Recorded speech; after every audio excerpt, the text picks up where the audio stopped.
Training نہیں تھی, کوئی فزیکل فٹنس کی چیزیں نہیں تھی, پھر بھی فٹ تھے. تو مجھے اپنی دادی یاد آ رہی تھی. اب آج خواتین واکنگ بھی کرتی ہیں, جاگنگ بھی کرتی ہیں, جم بھی جا رہی. میں اس کے خلاف نہیں ہوں, پردے کے ساتھ کیا جا سکتا ہے, کیونکہ گھر میں اور تو کچھ ہو نہیں رہا, تو پھر تو کھا بڑی اسپیڈ سے رہی ہیں, تو پھر وہی ہوگا نا جو مردوں کے ساتھ ہو رہا ہے, جو عورتوں کے ساتھ ہو رہا ہے, پھٹ پھٹا کے دھماکے کے ساتھ اطلاع آ جاتی ہے. ایک دن آج یہ دنیا سے چلے گئے. لیکن ہم جب پرانی عورتوں کو دیکھتے ہیں, اپنی دادیوں نانیوں کو, تو انہوں نے تو ایک ایک تخت پہ پوری پوری عمریں گزار دی. میں اپنی دادی کو میں نے میرا خیال ہے 20 سال دیکھا ہے, 20 سال اپنی دادی کے ساتھ گزارے. تو 20 سال سے میں ان کو تخت پہ ہی دیکھ رہا تھا. ایک تخت تھا, شاید ان کو جہیز میں 1903 میں ملا ہو کہیں, یا 1904-05 میں کہیں جا کے ملا ہو. اس کے اوپر ایک چادر تھی, اس کے اوپر ایک دری تھی, اس کے اوپر ایک اور چادر تھی, اس کے اوپر ایک اور دری تھی. ایک دری کے نیچے کیلا رکھا ہوا ہوتا تھا, دوسری دری کے نیچے کوئی پیسے ویسے رکھے ہوئے ہوتے تھے. ان کے مختلف چیزیں تھیں. پان بھی کھاتی تھیں. وہ تھا سروتا ہوتا تھا نا, اب تو یہ لفظ ڈکشنری سے غائب ہو رہے ہیں. سروتا نہیں ہوتا وہ جو کاٹنے والا, پھر چھوٹا سا پان ہوتا تھا, تمباکو لگایا اور رکھ لیا. اسی تخت پہ میں نے ان کو دیکھا. 20 سال انہیں گزارے, اور 85-90 سال کی عمر میں ان کا انتقال ہوا ہے. نہ کوئی واکنگ تھی, نہ کوئی جاگنگ تھی, نماز, تسبیحات, تھوڑا بہت غیبتوں میں ٹائم گزرتا تھا, اللہ معاف فرمائے وہ غلط تھا. زیادہ ٹائم کس میں گزرتا تھا؟ نماز میں. روزے رکھتی تھیں شوال کے, رمضان میں کئی قرآن ختم ہو جاتے تھے, حالانکہ نظر کمزور ہو گئی تھی, اتنے موٹے موٹے چشمے لگا کے قرآن پڑھے جا رہے ہیں. میں حیران ہوں آج کل عمریں کتنی چھوٹی ہو گئی ہیں. بات کیا ہے بھائی؟ کسی نہ کسی درجے میں اللہ سے تعلق تھا, ٹینشنیں نہیں تھی, ڈپریشن نہیں تھی جو یہ ہے. ان کی ڈپریشنیں اللہ سے دعائیں مانگ کے ختم. انہوں نے بہت سارے غم بھی دیکھے, جوان موتیں دیکھی ہیں. مجھے دادی نے بتایا کرتی, پتہ نہیں کتنے میرے بچے پیدا ہو کے فوت ہوئے ہیں. آج عورت کا ایک بچہ فوت ہو جائے نا, اتنا شور شرابہ, اتنا رونا پیٹنا چیخنا کہ شوہر کا دل کرتا ہے کہ وہ بھی فوت ہو جائے. اتنی ٹینشن ہوتی ہے اس کو. غموں کا برداشت کرنا اور برداشت کرنے کی طاقت اور قوت ختم, کیونکہ اللہ سے تعلق کیا ہو گیا ہے؟ ختم. پہلے بڑے آرام سے ایک جملہ, بھائی ما قدر اللہ, یہ دیا, یہ اولاد دی اللہ نے, لینے والا کون ہے؟ وہ بھی اللہ, اس کی مرضی لے لی. تھوڑا بہت روئے, اس کے بعد نارمل. تو وہ میں واقعہ سنا رہا تھا نا, ہمارے حضرت فرمایا کرتے تھے کہ یہ سوچا کریں, نہیں 10 دفعہ درود شریف پڑھا, 10 دفعہ استغفار, اس کے بعد تھوڑی دیر مراقبہ. مراقبہ وہ نہیں جو مراقبے سینٹر کھلے ہوئے ہیں, ٹوپی ڈرامہ پتہ نہیں کیا کیا گھما رہے ہوتے ہیں, کوئی کشف کرامت وغیرہ چیزیں دکھا رہے ہوتے ہیں. مراقبہ کا مطلب اس کا استحضار کریں. ایک مثال سوچیں کہ جب کسان کو کوئی خوبصورت باغیچہ لگانا ہوتا ہے تو پہلے زمین سے جھاڑیاں اور کانٹے دار پودے صاف کرتا ہے. ایسا ہی نہیں لا کے کاشتکاری کر دی جاتی اچھی چیزوں کے لیے. جھاڑیاں اور خاردار پودے لگانے کے لیے ٹریکٹر چلانے کی ضرورت نہیں ہے, وہ خود بخود اگ جاتے ہیں. سیب, انار, انگور, ناشپاتی, گندم, چاول, یہ چیزیں لگانے کے لیے کیا چاہیے؟ جلدی میں مختصر بیان کرنے کا میرا ارادہ ہے, ذرا آپ میرا ساتھ دیں تاکہ بات بیٹھ جائے دماغ کے اندر. تو یہ چیزیں لگانے کے لیے کیا چاہیے بھائی؟ پہلے جھاڑیاں صاف کی جائیں گی, اس کے بعد پھول لگتے ہیں. تو حضرت فرمایا کرتے تھے, یہ سوچا کریں کہ میرے دل میں اللہ کی محبت کے پھول اس وقت تک نہیں لگیں گے جب تک دنیا کی محبت کی خاردار جھاڑیاں صاف نہیں ہوں گی. گاڑیوں کی محبت, پیسے کی محبت, شہرت کی محبت, عیاشی کی محبت, میرا بحریہ ٹاؤن میں پلاٹ کیوں نہیں ہے, میرے پاس اتنا پیسہ کیوں نہیں ہے, میں بہت اچھے اسکول میں کیوں نہیں پڑھ پا رہا, میں بہت اچھی یونیورسٹی میں کیوں نہیں پڑھ پا رہا, میں ابھی تک انڈا موڑ پہ کیوں بیٹھا ہوا ہوں, ڈیفینس میں گھر کیوں نہیں ہے میرا. یہ مردار ہے بھائی, بے وفا چیزیں جن سے آپ نے دل لگایا ہوا ہے, روٹنے والی چیزیں ہیں. جو اتنے بڑے بڑے ترقی کر کے کہاں پہنچ گئے, تھوڑے دن میں کہاں جاتے ہیں وہ؟ قبر کے اندر کیڑے کھا رہے ہوتے ہیں ان کی لاشوں کو, جا کے دیکھا کرو نا. جا کے دیکھ لیا کرو, مرے ہوئے ہوتے ہیں, سڑے ہوئے, بو آ رہی ہوتی ہے ان کے اندر سے. ہمارے ایک جاننے والے, انہوں نے بتایا کہ آپ سے ایک سیٹھ صاحب ملاقات کرنا چاہتے ہیں, بہت بڑے سیٹھ, وہ بلڈر تھا, بہت بڑا, بہت ہی بڑا بلڈر. تو انہوں نے مجھے 2-3 دفعہ کہا آپ سے ملنا چاہتے ہیں. میں نے کہا ملنے, کہتے نہیں بھائی وہ اصل میں ان کی سیکیورٹی بہت ہے, تو وہ کیونکہ بہت زیادہ پیسہ ہے تو سیکیورٹی بھی اسی حساب سے, جتنا زیادہ پیسہ آتا ہے نا, پیسے کا گراف جتنا اوپر جاتا ہے, موت کا خطرہ بھی اسی حساب سے اتنا. عزت اور شہرت, یہ 2 چیزیں ایسی ہیں جتنی بڑھیں گی موت کا خطرہ اتنا ہی بڑھے گا. جو غریب آدمی اور مشہور بھی نہ ہو, وہ ٹرک کے نیچے آگے بھی نہیں مرتا, میں نے اکثر دیکھا, پھر بھی بچ جاتا ہے, پھر بھی کہیں نہ کہیں سے بچ ہی جائے گا وہ. جتنی عزت بڑھتی چلی جائے گی نا آپ کی, اور جتنا پیسہ آتا چلا جائے گا, موت کا چانس اسی حساب سے, کیونکہ حاسدین بڑھتے چلے جاتے ہیں نا. تو انہوں نے مجھے بتایا کہ بھائی وہ اتنا پیسے والا بلڈر ہے, وہ یہ فلانا پروجیکٹ اس کا چل رہا ہے, فلانا پروجیکٹ اس کا چل رہا ہے, تو مفتی صاحب جانا پڑے گا, وہ بہت عقیدت مند ہے آپ کا, تو جانا پڑے گا. ایکچولی وہ بڑا پروٹوکول ہوتا ہے ان لوگوں کا. میں نے کہا چلو آپ اتنا اصرار کر رہے ہیں اور آپ کے تعلق ہے میرا, میں تو آپ کو جانتا ہوں, اس کو تو نہیں جانتا, آپ سفارش کرنا تو مل لوں گا. تھوڑے دن میں انہوں نے مجھے بتایا کہ بھائی اس کا انتقال ہو گیا. کیا ہو گیا بولو؟ انتقال. میں نے کہا بھائی کل پرسوں تو ملاقات کی باتیں ہو رہی تھیں. انہوں نے کہا بس وہ ہارٹ اٹیک ہوا اور دار فانی سے ہمیشہ کے لیے چلے. اب اتنا بڑا آدمی, ہارٹ اٹیک اتنے آرام سے ہوتا نہیں ہے. یہ ہم غریبوں والے حساب نہیں ہوتے. ان کی cholesterol level, lipid profile, blood pressure, مشینیں ان کے ساتھ ساتھ چلتی ہیں. غریب آدمی کو تو جب رگ پھٹتی ہے تو پتہ چلتا ہے, 6 مہینے بعد پتہ چلتا ہے کہ ہوا کیا تھا اس کے ساتھ, کیونکہ کوئی ٹیسٹ, کوئی رپورٹ ہے اس کے پاس, بولو نا, ہوتی نہیں ہے. گٹکے کھا کے منہ کے کینسر کو بھی چلاتے رہتے ہیں کئی سال تک. یہ گٹکے بھی غیر معیاری ہیں نا ان کے. تو یہ جو اتنا مالدار آدمی, اچانک سے اس کی موت ہو گئی, تو آپ کا کیا خیال ہے, یہ اچانک ہو گئی ہوگی؟ بھائی ان کو تو رپورٹیں ان کے پاس ہوتی ہیں, شوگر چیک کرنے کی مشینیں ہر وقت, 2-4 ڈاکٹر ہر وقت. پھر بھی اللہ بتاتا ہے جب موت کا وقت آتا ہے, سیکنڈوں کے اندر موت دیتا ہوں میں. میں اکثر ایک مثال میں, بیان میں ایک مثال دیتا ہوں. دیکھو جتنے بھی پیغمبر دنیا سے گئے, سے ہمیں یہی پتا چلتا ہے کہ جیسے نارمل کسی کی موت ہوتی ہے, بیمار ہوتے ہیں, بستر پہ جاتے ہیں, کچھ وقت کے بعد ان کی ڈیتھ ہو جاتی ہے. ہمارے نبی صلی اللہ علیہ وسلم کے ساتھ بھی ایسا ہوا. آپ کو بخار ہوا, چند دن بخار چلا, پھر اسی میں آپ صلی اللہ علیہ وسلم کی وفات ہوئی. لیکن سلیمان علیہ السلام کی وفات کا واقعہ بڑا عجیب ہے. سلیمان علیہ السلام جو تھے نا, ان کی وفات کیسے ہوئی ہے؟ اللہ نے سلیمان علیہ السلام کو اتنی بڑی حکومت دی, تخت ان کے تابع بنا دیا, ہوائیں ان کے تابع کر دی, 100 بیویاں معذرت کے ساتھ. اتنا ظاہر ہے جب بہت پیسہ, صحت بھی, محلات بھی, ملکہ سبا مسلمان ہو گئی, آ کے اتنی بڑی حکومت مل گئی بیٹھے بیٹھے, اتنے وسائل, اور جنات پر روب سلیمان علیہ السلام. اور قرآن کے الفاظ کیا ہے؟ فلما قضینا علیہ الموت. سلیمان علیہ السلام نے ایسے لاٹھی یوں رکھ کے بیٹھے ہوئے ہیں اور تعمیراتی کام کروا رہے ہیں. یہ جو احرام مصر ہے نا, کوئی بھروسہ نہیں ہے جنات نے بنایا, کیونکہ یہ عجائب دنیا کا ایک عجوبہ اسی وجہ سے ہے کہ سائنسدان اور ماہرین حیران ہیں کہ یہ بغیر جوڑ کے اتنی بڑی بڑی اینٹیں کون سی کرینوں نے لا کے یہاں رکھی ہیں. تو عین ممکن ہے جنات نے اٹھا کے پہاڑوں پہ رکھ دی ہوں. تو کوئی چیز کسی سے نہ اٹھ رہی ہو نا, وہ ایک ہاتھ, چلو یار پھر بیان میرا ہٹ جاتا ہے, پورا جو ٹاپک چینج ہو جاتا ہے. اچھا, تو لیکن سلیمان علیہ السلام کی موت کیسے ہوئی ہے؟ لاٹھی زمین پہ اور ایسے روپ کے ساتھ کرسی سے ٹیک لگا کے بیٹھے ہوئے اپنی نگرانی میں کام کروا رہے ہیں. مزدور لگے ہوئے ہیں ٹینشن میں, اور جنات بھی ٹینشن میں نا, محنت مزدوری کا کام کر رہے ہیں. قرآن کہتا ہے فلما قضینا علیہ الموت, ہم نے وہیں بیٹھے بیٹھے سلیمان کی روح کو قبض کر لیا. انبیاء کے ساتھ معاملہ یہ ہوتا ہے کہ موت کے بعد پیغمبروں کا جسم خراب نہیں ہوتا, نہ ان کے جسم میں ذرہ برابر بھی کوئی تبدیلی آتی ہے. بالکل موت کے بعد ایسے لگتے ہیں جیسے زندہ ہیں, کوئی ان کے چہرے پہ تبدیلی نہیں آتی. ہزاروں سال گزر جائیں, لاکھوں سال گزر جائیں, اللہ نے پیغمبروں کے جسموں پہ نا, مٹی پہ پیغمبروں کے جسموں کو حرام کر دیا ہے.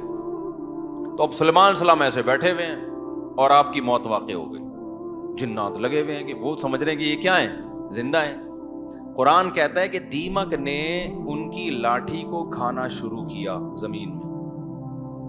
دابۃ الارض تاکل من سأتا, وہ زمین کا کیڑا جو تھا نا, وہ کھاتے کھاتے جب وہ بیلنس آؤٹ ہوئے تو سلیمان علیہ السلام دھڑام سے زمین پہ گرے. تبینت الجن, جنات کو پتا چلا او بھائی یہ کیا ہو گیا.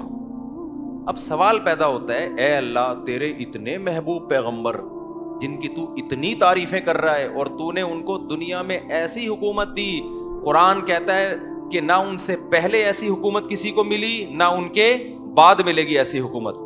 اتنے وسائل, اتنی دولت, اتنی پاورفل ریاست, اتنے وسائل, 100 بیویاں کسی کو مل سکتی ہیں؟ اویلیبل ہی نہیں ہے مارکیٹ میں. مل سکتی ہیں کیا ہیں بھائی؟ لوگ ایک ایک کے لیے کنوارے چھڑے چھاٹ ترستے پھر رہے ہیں بیچارے, اور میرا خون پیتے آ کے کوئی رشتہ بتا دے. تو میں کہتا ہوں یا تو رشتہ آئے گا, نہیں تو صبر کرو پھر فرشتہ آئے گا. دونوں میں سے ایک کام لازمی ہوگا. تو جب فرشتہ آئے گا تو پھر جنت کی حوروں سے ملا دے گا, پھر وہاں لائف کو انجوائے کرنا, زیادہ ٹینشن مت لو. تو ایسا کیا کیوں اللہ نے سلیمان علیہ السلام کے ساتھ؟ کیا حکمت تھی اس میں؟ بھائی اللہ یہ بتانا چاہتا ہے کہ ٹھیک ہے سلیمان کو میں نے خوش ہو کے دنیا دی ہے نا, لیکن میں تمہیں یہ بتانا چاہتا ہوں کہ یہ دنیا میں کسی کو ناراض ہو کے دوں یا خوش ہو کے دوں, چھیننے میں چند سیکنڈ بھی نہیں لگتے ہیں. اصل آخرت ہے. جب سلیمان کو دنیا اتنی دے دی اللہ نے اور چند سیکنڈ میں پوری دنیا ایک دم میں واپس لے لی, تو میں اور آپ کس کھیت کی مولی ہیں؟ ہم سمجھے جی میں نے اپنا گھر بنایا, اپنا خود میں نے دروازہ لگایا اس میں, اب میں کرائے کے گھر پہ نہیں رہتا, اب یہ میٹر بھی میرے نام کا ہے. اس پہ اترا رہے ہیں آج کل لوگ نا, میرا اپنا گھر ہے کہ کرائے ورائے پہ نہیں رہتے ہم, میری اپنی گاڑی ہے, اور رکشے والا میرا رکشہ ہے, صرف تم, اس کے پیچھے لکھا ہوتا ہے نا فخر سے, اور اس رکشے پہ اس کو اتنا فخر ہے چپل لٹکائی ہوئی ہے کہ نظر نہ لگے اس کو. او بھائی ٹرک کو نظر لگی تھی تو یہ رکشہ بنا تھا, اب اس کو کیا مزید کیا نظر لگے گی؟ تو میرا میرا میرا گھر, میرا بنگلہ, میری گاڑی. ہر آدمی اسی بے وقوف اسی چکر میں لگا ہوا ہے. او بھائی ہماری ضرورت 2 وقت کی روٹی ہے بھائی, 2 وقت کی روٹی مل گئی, جسم کسی بڑی بیماری سے محفوظ ہے. اس کے بعد اگر آپ ٹینشن لے رہے ہو نا دنیا کی, تو یہ آپ کی کھوپڑی کا فالٹ ہے. یہ اس کی علامت نہیں ہے کہ اللہ کی طرف سے آپ پر مصیبتیں آ رہی ہیں. مصیبتیں کہاں آ رہی ہیں؟ صبح بھی کھانے کو ملتا ہے, شام کو بھی کھانے کو ملتا ہے. لوگ کہتے ہیں خالی کھانا ہی تو ضرورت نہیں ہے, جھوٹ بولتے ہیں لوگ, صرف کھانا ہی ضرورت ہے ہماری, باقی ساری آپ کی بنائی ہوئی ضرورتیں ہیں. جب بھی یہ بات کرو نا, لوگ کہتے ہیں مولویوں کو دیکھو, صرف کھانا ہی تھوڑی ضرورت ہے, صرف رات گزارنا ہی تھوڑی ضرورت ہے. تو کیا ضرورت؟ مسافر کو تو کھانا چاہیے اور سفر میں ٹائم پاس کرنے کے لیے اچھی سیٹ چاہیے نا, کہ اس میں آرام سے سو سکوں, کمر سیدھی کر سکوں. اب اکانومی کلاس میں آپ کمر سیدھی نہیں کر سکتے آپ جب تک برتھ کا انتظام نہ ہو, لیکن اس میں بھی لوگ کر لیتے ہیں. آپ اکانومی کلاس میں ٹرین میں بیٹھو, چادریں لگا کے سو رہے ہوتے ہیں, اس میں جھولے بھی مل رہے ہوتے ہیں, تو ضرورت کا خود ہی انتظام کر لیتے ہیں نا. تو بھائی ہمیں بھی رات کو سونے کے لیے کوئی سوٹیبل جگہ مل جائے, اور صبح اور شام ہمارا پیٹ کسی طریقے سے پورا نہ بھی بھرے, 1/3 بھی بھر جائے نا, جو ضروری ہے بس بہت ہے. اس کے آگے ساری غریبیاں ہیں, ان غریبیوں کے ملنے پہ خوش ہوا کرو, لیکن نہ ملنے پہ ٹینشن نہ لیا کرو. نہ ملنے پہ اگر ٹینشن ہو رہی ہے تو یہ دنیا مردار کے عاشق ہونے کی علامت ہے. اور جس دل میں دنیا مردار کی محبت آئے گی, اللہ کی محبت کا تو سوال ہی پیدا نہیں ہوتا. یہ 2 محبتیں ایک دل میں جمع نہیں ہو سکتی. تو اس گند کو پہلے دل سے نکالنا پڑے گا. جیب سے نہیں نکالو, دنیا کو دل سے نکالو. سمجھ رہے ہو کہ نہیں سمجھ رہے؟ جیب سے کا مطلب ہے سب کچھ لٹا دیا جا کے. نہ, دل سے نکالو. جیسے جب آپ سفر کرتے ہو نا ٹرین میں یا بس میں, تو دل میں اس ٹرین اور بس کی محبت نہیں ہوتی, لیکن اس کو استعمال بہرحال کر رہے ہوتے ہو. آپ کے بارے سہولت کی چیز ہے یار, پیسے زیادہ ہوں گے تو جہاز میں چلا جائے گا آدمی. محبت تھوڑی کرتا ہے کہ اتنا اچھا جہاز ہے تو میں نے یہیں بیٹھے رہنا ہے, مجھے اٹھنا ہی نہیں یہاں سے. تو میں وہ بتا رہا تھا ہمارے حضرت کیا فرمایا کرتے تھے کہ جب بیٹھو تو 10 دفعہ استغفار, گناہوں کی معافی, 10 دفعہ درود شریف. پھر کیا کرنا ہے؟ یہ بہت اہم اس میں سبق ہے, اس لیے میں یہ بتا رہا ہوں کہ کیا یہ ہمیں نصیحت کرتے تھے. پھر کیا کرنا ہے یہ مراقبہ کرنا ہے کہ جب تک کسی باغیچے سے جھاڑیوں کو صاف نہ کیا جائے، پھول بوٹے اس میں پیدا نہیں ہوتے، تو جب تک دل میں دنیا کے جو گٹر اور دنیا کے محبت کے جو گٹر ابل رہے، اس کو گٹر ہی کہا کرو، دنیا مردار کی محبت کی کیا ہیں یہ گٹر ہیں، دنیا مردار کی محبت کے گٹر یہ جب تک بند نہیں ہوں گے اللہ کی محبت کے چشمے نہیں پھوٹیں گے۔ ایک ہی سوراخ سے گٹر کا پانی بھی نکل رہا ہو اور چشمہ بھی نکل رہا ہو، کبھی دیکھا آپ نے؟ بولو نا کیا ہو گیا بھائی؟ جس سوراخ سے چشمے نکلتے ہیں ان سے گٹر کے پانی نہیں نکلتے، اور جن سوراخوں سے کراچی میں تو الحمدللہ یہ مثال سمجھانے کی ضرورت ہی نہیں ہے، ہر سوراخ سے گٹر کا پانی نکل رہا ہے، تو کبھی آپ نے دیکھا چشمے ابلتے ہوئے کراچی میں؟ تو جس دل میں دنیا مردار کے گٹر کا پانی ابلتا ہو اس دل میں اللہ کی محبت کے چشمے نہیں پھوٹ سکتے۔ تو یہ حضرت فرماتے تھے یہ مثال سوچیں، کیوں سوچیں آگے بتا رہا ہوں میں، پھر ایک اور مثال سوچیں، اور یہ ہمارے سب اکابر بتاتے رہے ہیں، صرف ہمارے حضرت کی بات نہیں ہے۔ دوسری کیا مثال کہ جب سفید کپڑوں کو نیل لگایا جاتا ہے اس میں چمک پیدا کرنے کے لیے، تو پہلے میل کچیل کو صاف کیا جاتا ہے، ڈائریکٹ نیل نہیں لگا دیا جاتا ورنہ عجیب سا لگے گا، پہلے اس کا میل اتارا جاتا ہے، اس کے بعد اس میں برائٹنس پیدا کرنے کے لیے، اٹریکشن پیدا کرنے کے لیے، اس گند اور میل کچیل کو دور کرنے کے بعد پھر اس کو نیل کے پانی میں ڈبویا جاتا ہے، پھر کیسا اجلا اجلا اور چمکتا ہوا نظر آتا ہے وہ۔ تو جب تک دل میں اللہ کے غیر کی محبت کا گند صاف نہیں ہوگا، اللہ کی محبت کے نیل سے دل چمکدار نہیں ہوگا۔ یہاں تک کھوپڑی شریف میں بات آ گئی ہوگی میرا خیال ہے۔ پھر حضرت فرماتے تھے پھر اس کے بعد کیا کرنا ہے؟ ابھی تو یہ سوچنا ہے نا، سوچنے کے بعد کیا کرنا ہے؟ پھر اس کے بعد قبلہ رخ بیٹھ کے لا الہ الا اللہ کی ضرب لگانی ہے۔ آپ لوگ یہ کام نہ شروع کر دیں، وجہ میں بتاؤں گا آخر۔ لا الہ کرتے ہوئے کیا کرنا ہے؟ دائیں طرف سر کو لے کے جانا ہے، اور توجہ یہ کرنی ہے کہ دل سے لا الہ کا مطلب کوئی معبود نہیں، کوئی محبوب نہیں، کوئی بھی نہیں ہے۔ دل سے کیا کرنا ہے؟ سب کو نکال کے باہر الا اللہ، پھر واپس گردن کو لانا ہے اور دل پہ چوٹ مارنی ہے، کس کی؟ الا اللہ، لا الہ الا اللہ، لا الہ الا اللہ، کوئی نہیں ہے، صرف کون ہے؟ اللہ۔ تو اس کوئی نہیں میں نا یہ سارا گند نکالنا ہے، یہ گاڑی بھی نہیں ہے، یہ بنگلہ بھی نہیں ہے، یہ پیسہ جس پہ رالیں ٹپکتی رہتی ہیں ہر وقت، اور کسی کو کوئی معشوق ہو اس کو بھی نکال دو اسی بہانے، موقع اچھا ہے، پاگل ہو رہا ہے اس کے پیچھے، اپنی صحت خراب کر رہا ہے، اپنا ایمان خراب کر رہا ہے۔ تو لا الہ دل سے باہر، الا اللہ صرف کون؟ اللہ۔ جب بار بار یہ ذکر ہوتا ہے نا، لا الہ الا اللہ، لا الہ الا اللہ، لا الہ الا اللہ، لا الہ الا اللہ، لا الہ الا اللہ، آہستہ آہستہ ذہن بننا شروع کہ میرا معبود اور میرا محبوب کون ہے؟ الا اللہ، بس اللہ ہے۔ اس پہ میرا خیال ہے کسی کو علمی لحاظ سے اشکال ہو سکتا ہے، بھائی اس حدیث، اس ذکر کا اور اس اسٹائل کا قرآن و سنت میں کوئی ثبوت، اس ذکر کا تو ہے لا الہ الا اللہ کا، اس اسٹائل کا تو کوئی ثبوت نہیں ہے۔ تو خوب سمجھ لیں کہ بطور علاج جب کوئی چیز کی جاتی ہے نا، اس کو تصوف میں شغل کہا جاتا ہے، ایک ہوتا ہے ذکر، ایک ہوتا ہے شغل۔ تو جو بطور علاج کے جو چیز کی جاتی ہے، مائنڈ بنانے کے لیے کی جاتی ہے، اس کے لیے ثبوت کی ضرورت نہیں ہوتی، اس کے لیے ثبوت کی ضرورت نہیں ہوتی۔ اس کو سنت اگر کوئی سمجھے گا تو پھر کیا ہے؟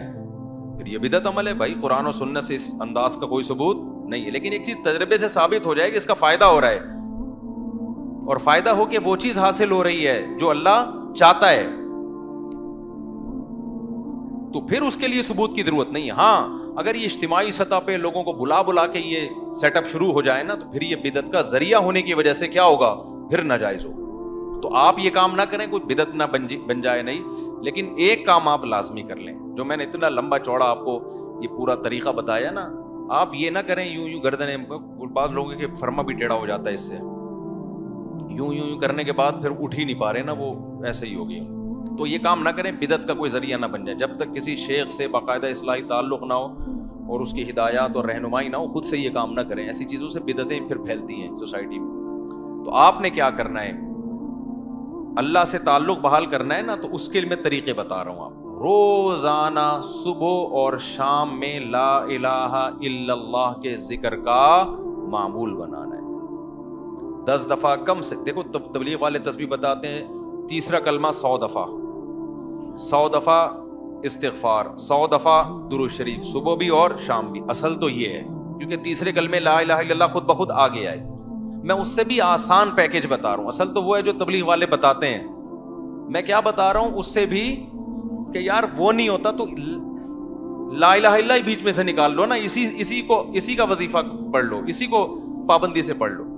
تو جتنے یہاں مرد اور خواتین آج بیان سننے کے لیے آئے ہیں، آج سے عزم کریں کہ ہم نے روزانہ کم سے کم 100 مرتبہ صبح اور 100 مرتبہ شام لا الہ الا اللہ کا ورد کرنا ہے. اچھا، ذکر میں اصل یہ ہے کہ آہستہ آواز سے کیا جائے.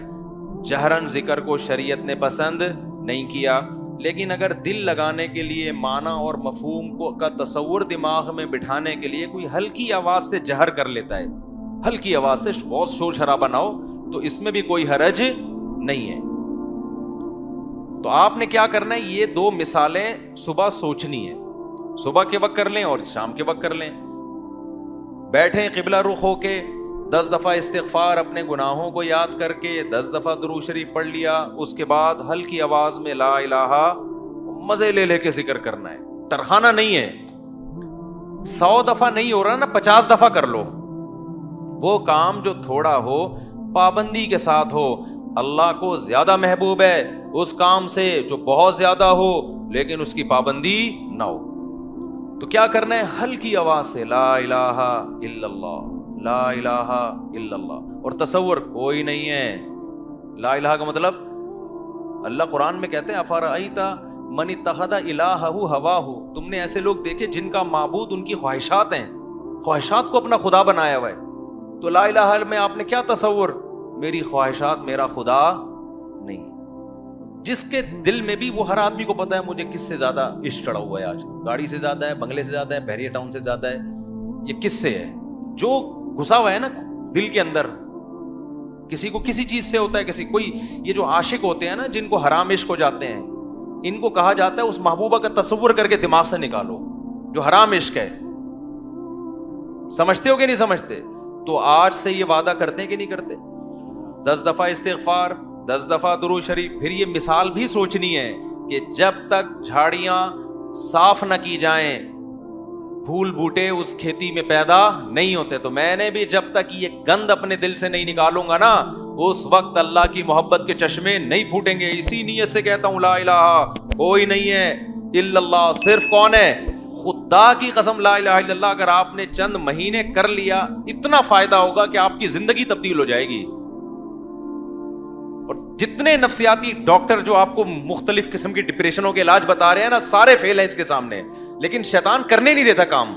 2 دن کریں گے صوفی بن کے بیٹھ جائیں گے، اس کے بعد اب یہ تو ایسی ہی، تو کچھ فائدہ تو ہو نہیں رہا. چھوڑو یار، اللہ کا نام لینے کی توفیق تو مل رہی ہے نا، فائدے کو مت دیکھو. یہ نہیں دیکھنا کہ فائدہ ہو رہا ہے کہ نہیں ہو، بس نام بھی اللہ کا لینے کی توفیق مل گئی تو یہ فائدہ بھی بہت ہے. لیکن ہوگا فائدہ انشاءاللہ. ایک کام یہ کرنا ہے پوری زندگی پابندی کے ساتھ. اور اگر کسی سے بیٹھا نہیں جاتا، بعض لوگ ایسے ہیں کہ ان کے اسپرنگ لگے ہوئے ہیں، وہ ایک جگہ بیٹھ ہی نہیں سکتے. جہاں بیٹھیں گے اسپرنگ ان کو اٹھا کے دوسری جگہ لے جائے گا، وہاں بیٹھیں گے اسپرنگ اٹھا کے ان کو تیسری جگہ لے جائے گا. وہ بیٹھ ہی نہیں سکتے. تو چلتے پھرتے کر لو یار. جس طرح آپ کا دل لگ رہا ہے، آپ کا دماغ معنی اور مفہوم کی طرف جا رہا ہے، اس طرح کر لو. سمجھتے ہو کہ نہیں سمجھتے؟ نہیں بیٹھا جا رہا، چلتے ہوئے کر لو، ڈرائیونگ کے دوران کر لو. لیکن ترجمہ اور مفہوم سوچ کے یہ ذکر کرنا ہے. سمجھتے ہو؟ دوسرا کام، اللہ سے تعلق بحال کرنے کے لیے روزانہ ایک ٹائم دعا مانگنے کا معمول بناؤ. اللہ سے گڑ گڑا کے دعا مانگا کرو، دل لگے یا نہ لگے. باتیں کرنا سیکھو. لوگ کہتے ہیں ہمارے پاس الفاظ ہی نہیں ہوتے دعا کے. آ جائیں گے آہستہ آہستہ. جب کرتے رہو گے نا، الفاظ بھی اللہ سکھا دے گا. آدم علیہ السلام نے جب توبہ کی ہے، قرآن سے پتہ چلتا ہے ان کے پاس الفاظ نہیں تھے کہ اللہ سے کیسے توبہ کروں میں. پریشان تھے, توبہ کے الفاظ نہیں تھے. قرآن کہتا ہے فَتَلَقَّى آدَمُ مِن رَبِّهِ, رب نے آدم کو سکھائے الفاظ کہ یہ الفاظ سے دعا مانگو. تو جب آپ اللہ کے سامنے گڑ گڑاؤ گے تو انشاءاللہ اللہ آپ کو الفاظ بھی سکھاتا رہے گا. دعا ہی میں ایک اور کام کرو, ایک کتاب آتی ہے مناجات مقبولہ. کیا نام ہے کتاب کا؟ مولانا اشرف علی تھانوی رحمہ اللہ تعالی نے قرآن اور سنت میں صحیح احادیث میں جتنی دعائیں ہیں ان تمام دعاؤں کو ایک چھوٹے سے کتابچے میں جمع کر لیا. یہاں تک بات کلیئر ہو گئی. پھر کیا کیا ہے؟ اب ساری دعائیں روزانہ مانگنا تو بڑا مشکل ہے, تو بہت ساری دعائیں ہیں, تو انہوں نے ان ساری دعاؤں کو 7 حصوں میں ہفتے کے 7 دنوں میں ڈیوائیڈ کر دیا ہے. اس سے وہ پڑھنا کیا ہو گئی ہیں؟ آسان. پھر لکھ دیا ہے ہفتے کی دعائیں, اتوار کی دعائیں, پیر کی دعائیں, منگل کی دعائیں, بدھ کی دعائیں, جمعرات کی دعائیں, جمعے کی دعائیں. تو جہاں جمعے کی دعا اسٹاپ ہو رہی ہے وہیں اسٹاپ کر دو, کیونکہ اب جو مناجات مقبولہ مل رہی ہے اس میں پھر لوگوں نے اپنی گریویاں بھی بہت آگے لگا دی. تو آپ نے یہاں میرا خیال ہے میں نے ساتھیوں سے کہا تھا رکھوائیں مناجات مقبولہ, کیونکہ بزنس نہیں ہے, پتہ چلا مفتی صاحب منجن بیچ رہے ہیں اپنی کتابیں بیچ کے بغیر پروفٹ کے. یہاں میرا خیال ہے مل جائیں گے. تو میں نے بولا تھا سب کے لیے لے کر آؤ, بس یہ تو اللہ ان سب کو ہدایت دے. کل سے میں چیخ رہا ہوں کہ لوگ زیادہ ہوں گے, مناجات مقبولہ بہت زیادہ تعداد میں ہونی چاہیے تاکہ سب لوگ خریدیں. جی چلیں, آپ یہاں 150 ہوں گے اعتکاف والوں کے لیے, لیکن کسی کو فری پھوکٹ میں نہیں دینا ہے. فری والا کام ہمیشہ اس کا کوئی فائدہ نہیں ہوتا, پیسے خرچ کر کے لینی ہے, کوئی پروفٹ نہیں ہے. باقی لوگ بنوری ٹاؤن سے بھی ملتی ہے, ہر جگہ سے مل جاتی ہے, ٹھیک ہے نا. وہ کتاب خواتین بھی رکھیں, مرد حضرات بھی گھر میں رکھیں. اس سے فائدہ کیا ہوگا؟ ویسے الگ سے بھی دعا ہاتھ اٹھا کے اخپل طریقے سے مانگے, رٹے رٹے الفاظ نہ ہو, آپ کے اپنے الفاظ ہوں.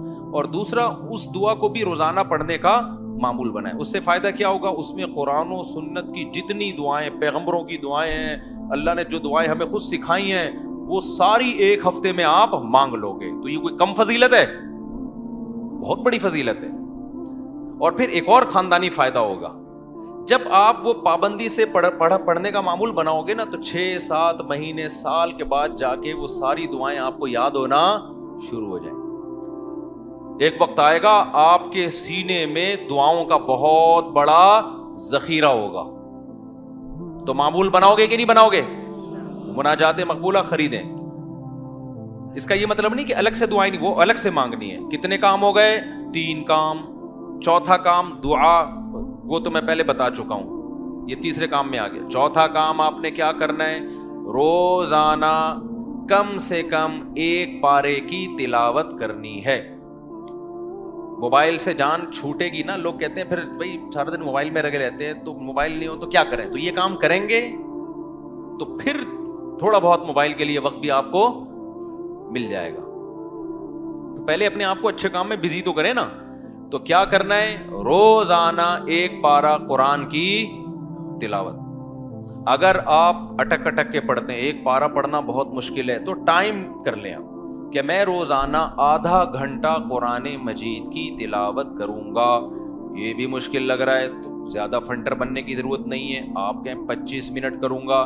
یہ بھی مشکل لگ رہا ہے تو کوئی بات نہیں, 20 منٹ پہ لے آئیں. یہ بھی مشکل لگ رہا ہے 15 منٹ پہ لے آئیں. یہ بھی مشکل لگ رہا ہے آپ پہلے صرف 10 منٹ میں تلاوت کروں گا. کوئی ٹینشن کی زیادہ کے چکر میں نہ پڑیں. شیطان کیا کہتا ہے, تو بہت نیک آدمی, یہ 10 منٹ سے کیا ہوتا ہے, سارا مسئلہ یہاں سے خراب ہوتا ہے. آپ 10 منٹ بیٹھ جاؤ قرآن لے کے. وہ 10 منٹ جو پابندی کے ساتھ ہو, اس 2-2, 3-3 گھنٹے کی تلاوت سے بہتر ہے جس میں 2 دن بہت بڑا ولی اللہ بنا ہوا ہے, اس کے بعد مارکیٹ سے شارٹ ہو گیا. آئی بات سمجھ میں؟ تو روزانہ کیا کرنا ہے؟ تلاوت کا معمول بنانا ہے. کتنے کام ہو گئے؟ 4. 5واں کام کیا کرنا ہے آپ نے؟ دیکھو قرآن میں تہجد کی اتنی زیادہ فضیلت اللہ نے بیان کی ہے نا, کہ ایسا لگتا ہے کہ جو جنت میں جائیں گے وہ تہجد تو پڑھتے ہی ہوں گے لازمی. یعنی قرآن سے ایسا لگتا ہے, کہیں بھی ایسا نہیں ہے کہ جنتیوں کی صفت بیان کی اور تہجد کا اس میں تذکرہ نہ ہو. تو ہمت کر کے نا رات کو 2 سے 4 رکعتیں کم از کم پڑھنے کا معمول بنا لو. اور اس 4 اور جو دعا کرو گے نا وہ اسی 4 رکعتوں کے بعد, وہ جو ایک معمول میں نے بتایا نا دعا کا, کیونکہ سب سے زیادہ قبولیت کا وقت کون سا ہے؟ رات کا آخری حصہ. تو ہماری خواتین کو بھی ان چیزوں کا اہتمام کرنا چاہیے اور ہمارے مردوں کو بھی. آپ دیکھنا انشاءاللہ زندگی میں آہستہ آہستہ زبردست تبدیلی آنا شروع ہوگی, سکون آنا شروع ہوگا گھروں میں, اطمینان. ایک دم سے نہیں ہو جاتا سب کچھ, تھوڑا سا اللہ سے کنیکشن بحال ہونا شروع ہوگا.